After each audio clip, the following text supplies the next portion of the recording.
பெண்களுக்கு பெருங்காயம் ஒரு சிறந்த மருந்து. அந்த வகையில் மாதவிடாய் சரியாக வராதவர்கள், அதிக இரத்தப்போக்கு இல்லாமல் லேசாக வந்து செல்லும் பெண்களுக்கு பெருங்காயம் அதை சீர்படுத்தும்.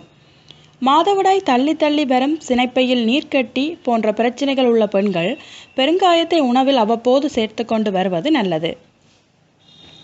கருத்தரிக்காமல் குறித்த நாளில் மாதவிடாய் வராமலும் வருந்தும் பெண்களுக்கு பெருங்காயம், மிளகு சேர்த்து அரைத்து 2 மிளகு அளவு உருட்டி கொடுக்க மாதவிடாய் வந்து சூதகக்கட்டு அகலும். குழந்தை பிறந்த பின் கர்ப்பப்பையில் இருந்து வெளிப்படும் ஒரு வகையான திரவத்தை முழுமையாக வெளியேற இந்த பெருங்காயத்தை பிரசவித்தது முதல் நாள் தொடக்கம் 5 நாட்கள் வரை காலையில் கொடுப்பது நல்லது. தினமும் ஒரு கிளாஸ் மோரில் துளி பெருங்காயம் போட்டு பருகினால் உடலில் கால்சியம் பெருகும். குறிப்பாக கர்ப்பிணி பெண்கள் அதிகம் சேர்க்கக்கூடாது. மேலும் இது போன்ற ஆரோக்கிய குறிப்புகளுக்கு சேனலை சப்ஸ்கிரைப் பண்ணுங்க. தேங்க்யூ.